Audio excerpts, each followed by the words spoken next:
अंदर की बात समझो। जैसे जैसे दुख प्रतिकूलता होती वैसे वैसे आध्यात्मिक अनुभूतियों की तरफ आगे बढ़ता है भक्त। दूसरे लोग देखते हैं कि उसे बड़ा संकट है, विपत्ति है, दुख है, लेकिन उसकी अनुभूतियों को नहीं, वो भगवान प्रदत्त है। वास्तव में प्रतिकूलता वही है जो भगवान से विमुख कर दे। वो प्रतिकूलता, वो दुख, विपत्ति नहीं जो भगवान के अनुभव में डुबो दे। सांसारिक राग आसक्ति से पतन होता है, इसलिए भगवान अपने भक्त की प्रतिकूलता, विपत्ति, दुख आदि पर ध्यान नहीं देते, उसके भाव को दृढ़ करते हैं, अध्यात्म की ऊंचाई बढ़ाते हैं। इसलिए भगवान भक्त के पास आई हुई प्रतिकूलता सुरक्षित रखते हैं, कहीं फंस न जाए अनुराग में, अनुकूलता में, संसार के राग अनुराग में आगे बढ़े। इसलिए पग पग पर भक्तों के जीवन में प्रतिकूलता देखी गई और उनको कभी निराश उदास थोड़ी देखा गया। विनाशाय च दुष्कृतम, दुष्ट मनुष्य अधर्म का प्रचार करता है, धर्म का नाश करता है। दुष्ट की पहचान जो शास्त्र विरुद्ध आचरणों को स्थापित करता है, शास्त्र विधान का खंडन करता है, उसे दुष्ट कहते हैं। कोई भी हो जो शास्त्र विधान का सम्मान करता है और शास्त्र निषेध का त्याग करता है, उसे धर्मात्मा, साधु कहते हैं, महात्मा कहते हैं। भगवान उनका विनाश करते हैं जो शास्त्र विधान का उपहास करते हैं और निषेध की स्थापना करते हैं। ये नहीं करना चाहिए तो कहते करो, कोई भी हो, परिणाम देख लेना, परिणाम देख लेना। विवेकवान परिणाम का इंतजार करते हैं, तुम क्या बो रहे हो ये नहीं देखते, जब काटोगे तब तुम्हें बताएंगे क्या काटा तुमने। जो मनुष्य कामना के अत्यधिक बढ़ने के कारण झूठ, कपट, छल, बेईमानी, दुर्गुण, दुराचारों में लगे होते हैं, उनका स्वभाव बन जाता है शास्त्र की निंदा करना, साधु की निंदा करना, सद्गुण सदाचारियों पर अत्याचार करना, उनको दुख देना।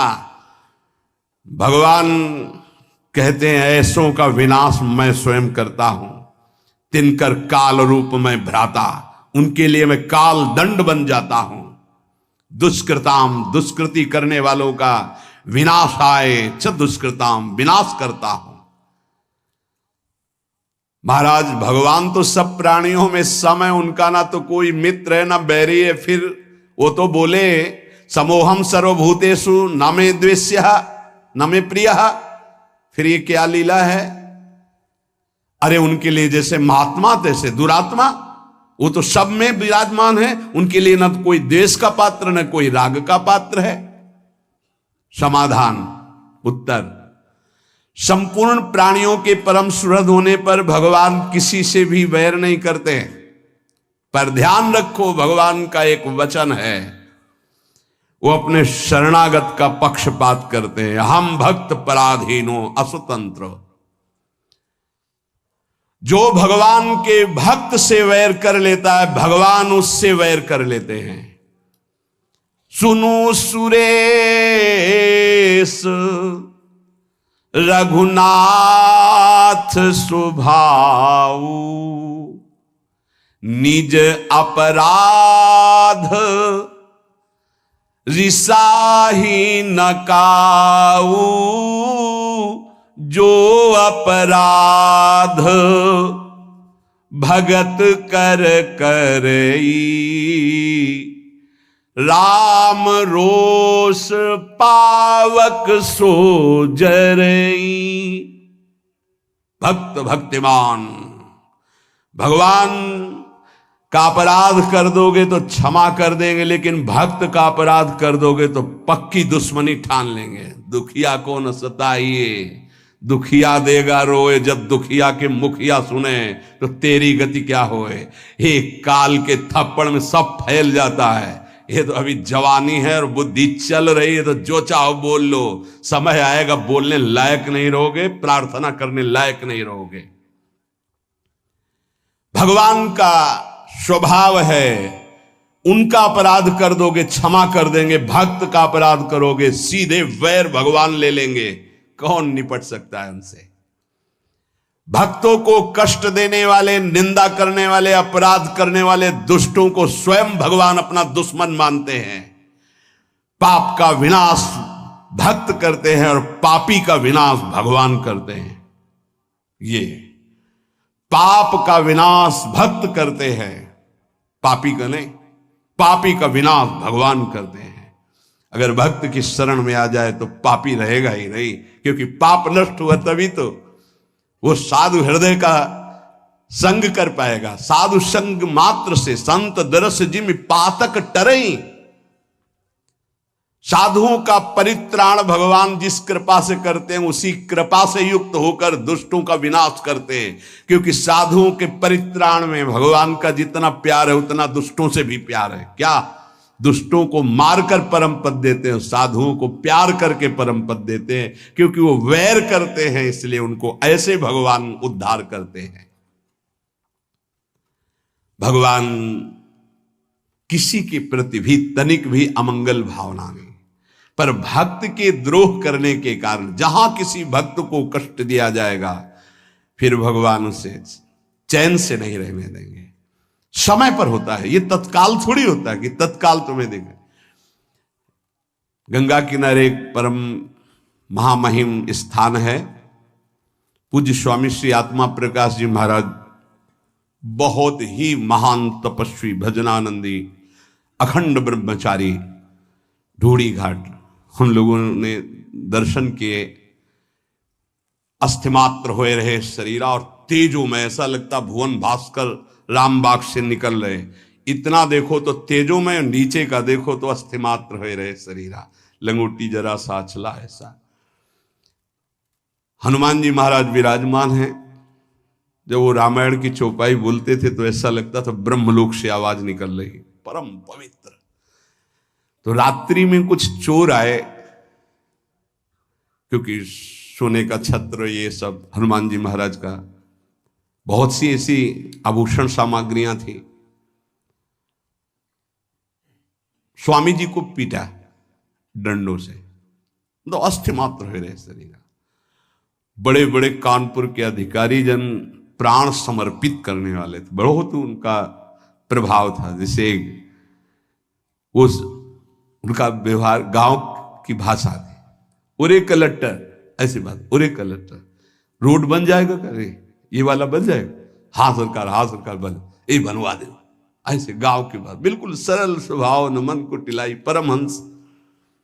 सुबह जे ही पता चला स्वामी जी को, मैं पूरा का पूरा अलग अलग बड़े बड़े सब ऑफिसर लोग, स्वामी जी बस आप इशारा भर कर दो। स्वामी जी जानते थे, त्रिका लग गए थे, उन्होंने नहीं, किसी ने नहीं मारा है, ये देखो आपको इतनी चोट लगी। बोले हमारे कर्म का फल हनुमान जी ने दिया, कोई कर्म हो। बोले स्वामी जी ये सब बातें बाद में हम सुनेंगे, आप थोड़ा। बोले हम जानते ही नहीं। तो जानते हो, कुछ महीने बाद उन लोगों की जो दुर्दशा हुई कि चिल्ला चिल्ला के कह रहे थे कि हमने स्वामी जी को मारा, हमने ये सामग्री लूटी, हमने अमुक जगह बेचा, स्वामी जी से कह दो मुझे क्षमा कह दें। चिल्ला चिल्ला के वो विध्वंस लीला हनुमान जी ने शुरू की, चिल्ला चिल्ला के अपने आप बोलने लगे।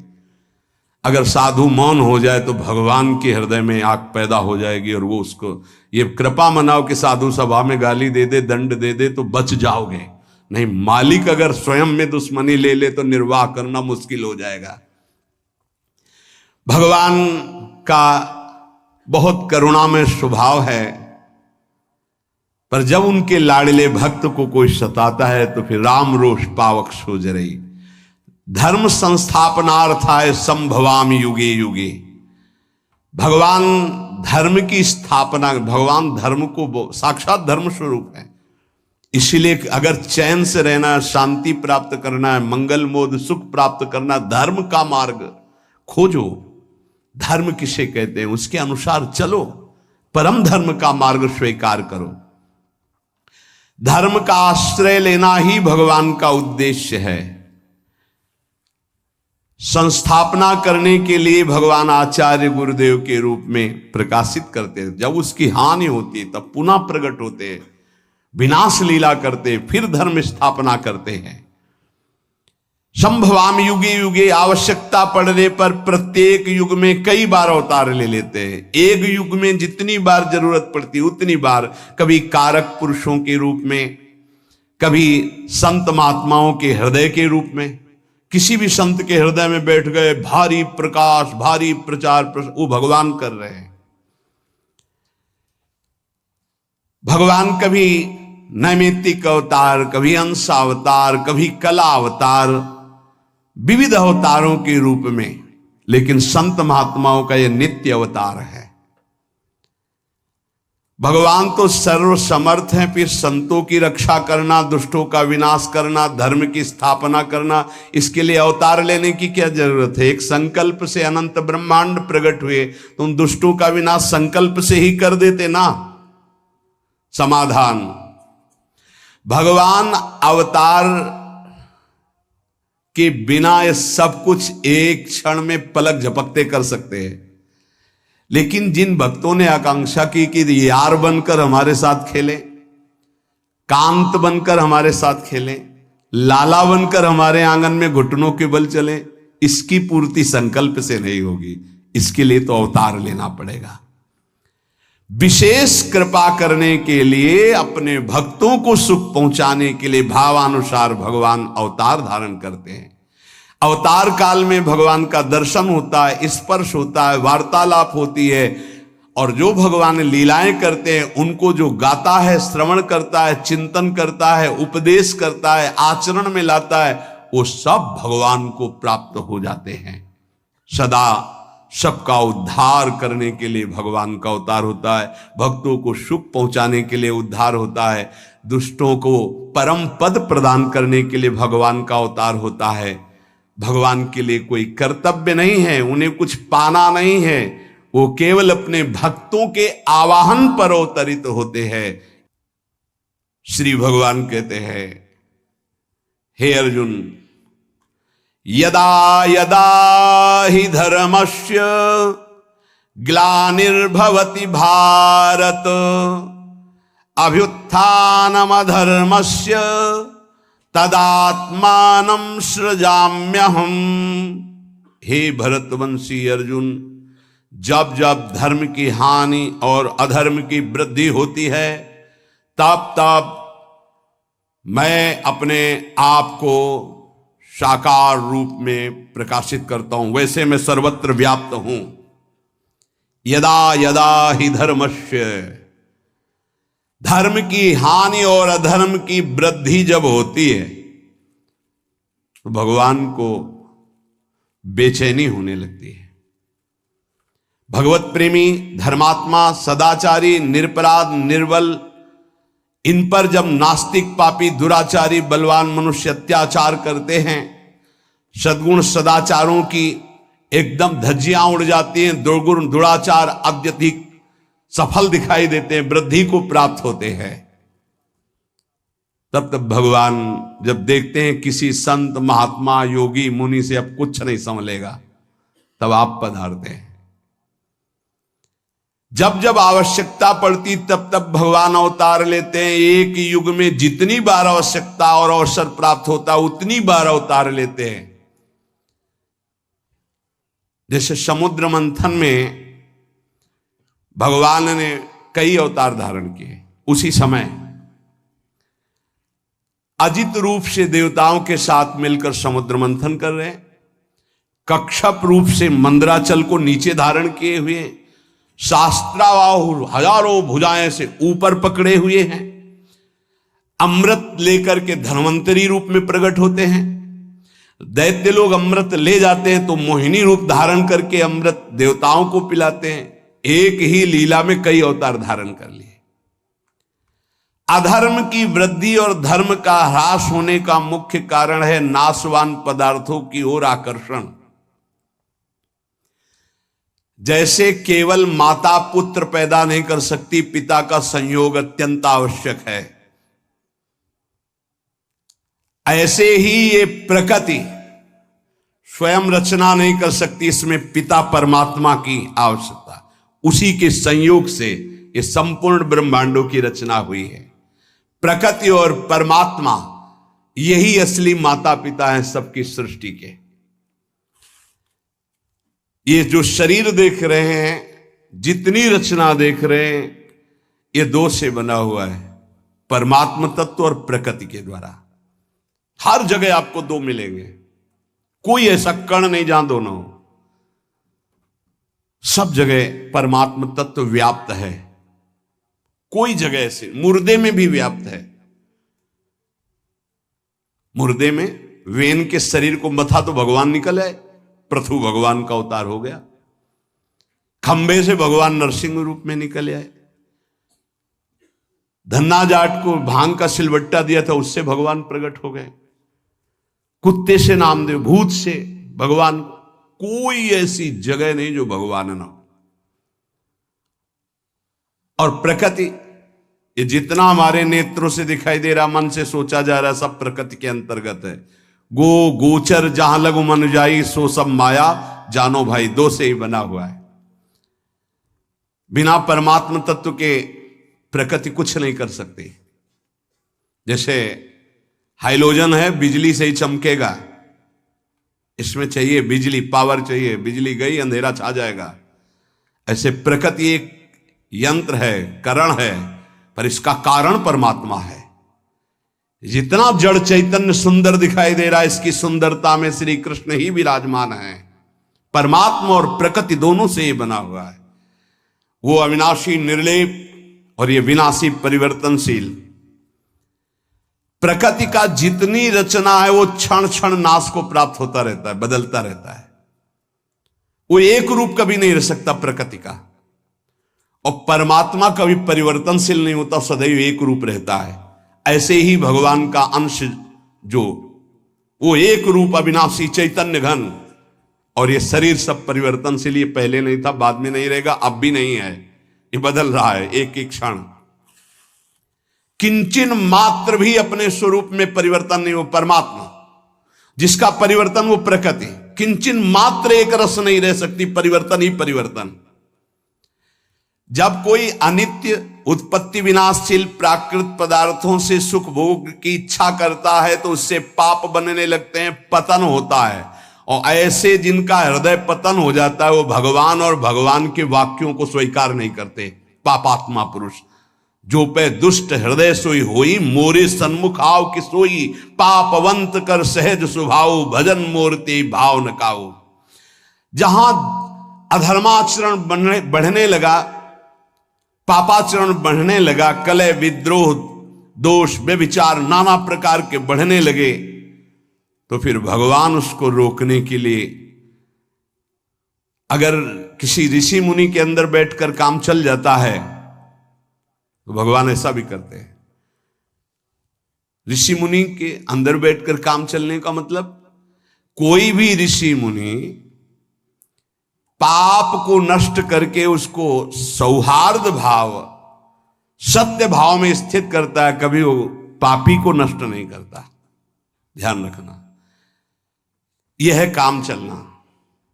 अगर परिवर्तन हुआ तो हुआ, और नहीं हुआ तो अब वहां भगवान परिवर्तन करने के लिए नहीं आते। फिर परित्राणाय साधूनाम विनाशाय च दुष्कृताम। साधु दुष्कृति का विनाश करके उसके अंदर साधुता भरता है। जब तक भगवान की महिमा कृपा अंदर रही तो वो ऐसा विस्तार करता है। जब भगवान देखते हैं अब यहां भी काम नहीं चलेगा, न मंत्र से न उपदेश से अब काम नहीं चलता हमारे साधु महात्माओं का, इनकी तपस्या बड़ी है, इनका रुद्र रूप बड़ा है, तो फिर भगवान स्वयं अवतरित होते हैं उनको साधुता देने के लिए नहीं, विनाशाय च दुष्कृताम, दुष्कृत करने वालों का विनाश करने के लिए प्रकट होते हैं। सतयुग, त्रेता युग, द्वापर युग, कलयुग, इन चारों युगों में देखा जाए तो धर्म का क्रमशः ह्रास होता चला जाता है। जब धर्म का संपूर्ण ह्रास होने लगता है किसी भी युग, भगवान अवतरित हो जाते हैं। तदात्मानम सृजाम्यहम, जब जब धर्म हानि और अधर्म वृद्धि को प्राप्त होता है तो भगवान अवतार धारण करते हैं। कई अवतारों के स्वरूप हैं कारक महापुरुषों के रूपों में। जीवन मुक्त महापुरुषों को भेज देते, जाओ संभालो, जैसे एक समय बड़े बड़े महापुरुष एक साथ प्रकट हुए, अलग अलग प्रांतों में प्रकट हुए, संभाल रहे हैं हर जगह अपने अपने सीमा में भक्ति का प्रकाश करके अधर्मियों की वृत्तियों का परिवर्तन कर रहे हैं। जब ऐसा भी होता है कि कारक पुरुषों से काम नहीं चलेगा तो भगवान फिर स्वयं अवतरित होते हैं। कभी कभी ऐसा भी होता है किसी संत महापुरुष के हृदय में प्रकाशित होकर के धर्म की स्थापना, अधर्म वृत्तियों का नाश करते हैं, व्यक्तियों का नहीं, अधर्म वृत्तियों का, कभी कारक पुरुषों के रूप में। जब किसी से कार्य नहीं चलता, जैसे कंस का उपद्रव, जरासन, भौमासुर, जब कृष्णावतार, कितने बड़े बड़े संबरासुर, बड़े बड़े, ये किसी मंत्र, औषधि, योग बल, तपस्या के द्वारा काबू में नहीं किए जा सकते थे। शिशुपाल, दंतवक, बड़े बड़े कृष्णावतार में, रामावतार में भी। तब सब ऋषि मुनि देवता, भगवान ब्रह्मा पृथ्वी गौ का रूप धारण करके प्रभु को पुकारते हैं कि अब मेरे बस की बात नहीं रह गई। तब भगवान तदात्मानम सृजाम्य हम, प्राणी मात्र का परम मंगल करने के लिए, धर्म की स्थापना के लिए भगवान अपने को प्रकाशित करते हैं सर्वत्र। भय प्रकट कृपाला दीन दया, वो प्रकट हो गए। परित्राणाय साधूनाम विनाशाय च दुष्कृताम धर्म संस्थापनार्थाय संभवामि युगे युगे। साधुओं की रक्षा, भक्तों की रक्षा करने के लिए, पाप कर्म करने वालों का, अधर्म आचरण करने वालों का विनाश करने के लिए और धर्म की भली भांति स्थापना करने के लिए मैं युग युग में प्रकट हुआ करता हूं। अर्जुन जी से कहते हैं परित्राणाय साधु नाम। साधु मनुष्यों के द्वारा अधर्म का नाश और धर्म का प्रचार होता है, इसलिए भगवान साधुओं की रक्षा के लिए अवतार धारण करते हैं। साधु किसे कहते हैं? जो सदैव दूसरों का हित करने का स्वभाव रखता है, जो स्वयं बड़े से बड़े कष्ट को सहकर दूसरों का मंगल करता है, जो सदैव भगवान के नाम रूप गुण प्रभाव लीला में निरंतर डूबा रहता है और दूसरों को प्रेम पूर्वक नाम स्मरण, नाम कीर्तन, भगवत लीला आदि में लगाता है, ऐसे भगवान के भाव में डूबे हुए आश्रित जनों को साधु नाम पद कहा गया है। जिसका एकमात्र परमात्मा ही है उसे साधु कहते हैं। जिसका एकमात्र परमात्मा प्राप्ति उद्देश्य है उसे भी साधु कहते हैं। जिसका नाशवान संसार के भोगों का उद्देश्य है उसे ही असाधु कहते हैं। असत परिवर्तनशील वस्तुओं में जिसकी कामनाएं बढ़ चुकी हैं, ज्यों ज्यों कामनाएं भोगी जाती त्यों त्यों असाधुता बढ़ती चली जाती है और साधुता क्षीण होती जाती है।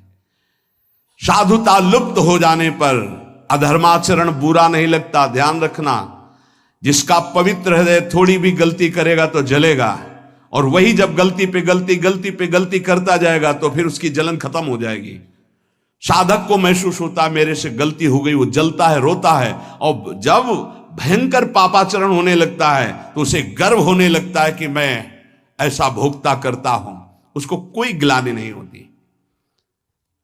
जैसे कोई कहते हैं कि हमको तो कोई ग्लानि नहीं हुई, हमारा तो कोई, क्योंकि तुम्हारा मलिन अंतःकरण हो गया। इसलिए देखो, ज्यों ज्यों भोगों में वृत्ति बढ़ती चली जाती तो पापाचरण बढ़ता है। पापाचरण बढ़ने से साधुता लुप्त होती है।